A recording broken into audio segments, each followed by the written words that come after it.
তদন্তের ফলাফলের ভিত্তিতে টিউলিপের বিরুদ্ধে ব্যবস্থা নেবেন স্টারমার।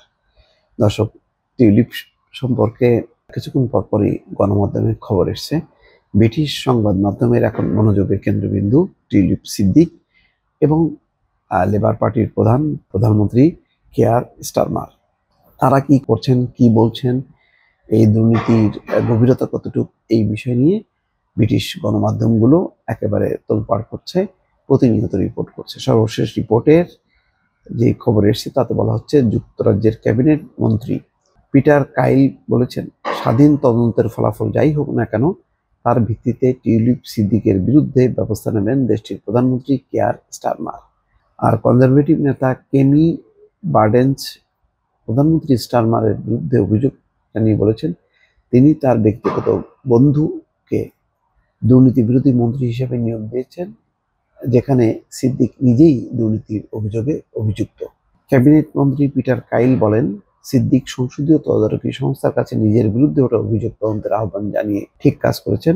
টিউলিপ সিদ্দিকের বিরুদ্ধে অভিযোগ, তিনি বাংলাদেশের ক্ষমতাচ্যুত শেখ হাসিনা এবং আওয়ামী লীগের সঙ্গে সংশ্লিষ্ট ব্যক্তিদের দেয়া একাধিক ফ্ল্যাটে বসবাস করেছেন। টিউলিপের বিরুদ্ধে এসব অভিযোগ সামনে আসার পর সেগুলো তদন্তের আহ্বান জানিয়ে যুক্তরাজ্যের প্রধানমন্ত্রী independent adviser on ministerial standards Laurie ম্যাগনাসের কাছে গত সোমবার চিঠি লেখেন তিনি। ম্যাগনাসকে পাঠানো চিঠিতে তদন্ত শুরু করার অনুরোধ জানিয়ে টিউলিপ বলেন, তিনি কোনো ভুল করেননি। একই দিন প্রধানমন্ত্রী স্টারমার বলেছেন, টিউলিপ সিদ্দিক সম্পূর্ণভাবে সঠিক কাজ করেছেন এবং তিনি তার উপর আস্থা রেখেছেন। তবে সানডে টাইমসকে দেয়া এক সাক্ষাৎকারে বাংলাদেশ অন্তর্বর্তী সরকারের প্রধান উপদেষ্টা ডক্টর মোহাম্মদ ইউনূস বলেছেন, টিউলিপ সিদ্দিকের লন্ডনের সম্পত্তিগুলোর তদন্ত হওয়া উচিত। যদি তিনি সেগুলো প্লেন ডাকাতি বা সোজা ডাকাতি অর্জন করে থাকেন, তবে তার সরকারের কাছে ফিরিয়ে দেওয়া উচিত।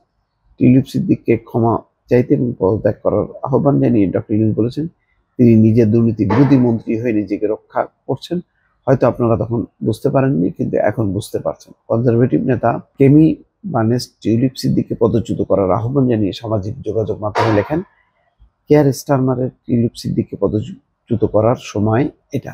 Peter Sky News Sunday Morning with Trevor Phillips অনুষ্ঠানে বলেন, আমি মনে করি সিদ্দিক ঠিকই করেছেন, তিনি নিজের বিরুদ্ধে তদন্তের জন্য আবেদন করেছেন, সেই তদন্ত চালিয়ে যেতে হবে। যাই হোক, এখন টিউলিপ সিদ্দিকই একেবারে এমন একটা জায়গায় দাঁড়িয়েছে সুতার উপরে, যে কোনো দিকে চলে যেতে পারে। এই সুতা পার হওয়া টিউলিপ সিদ্দিকের জন্য খুবই কঠিন। বাংলাদেশ থেকেও সমস্ত তথ্য প্রমাণগুলো সেখানে পাঠানো হচ্ছে এবং তারা নিজেরাই ব্রিটিশ পত্রিকাগুলো অত্যন্ত একেবারে খুঁটিনাটি বিষয়ে তারা রুটে পৌঁছে যায়। ফলে তাদের তদন্তের হাত থেকে টিউলিপ সিদ্দিক বাঁচবে না। এবং যেহেতু ইতিমধ্যে কেয়ার স্টারমার নিজে একটা তদন্ত কমিটি করেছেন এবং তারা তদন্ত করছে, সেই তদন্তের ফলাফল হয়তো তাড়াতাড়ি পাওয়া যাবে, তখন বোঝা যাবে যে টিউলিপের ভাগ্য। তবে টিউলিপ যদি দোষী সাব্যস্ত হন, তাহলে কোনোভাবে স্টারমার তাকে ছাড় দেবেন না, এটা মোটামুটি নিশ্চিত। দর্শক, ভালো থাকবেন। আল্লাহ হাফিজ।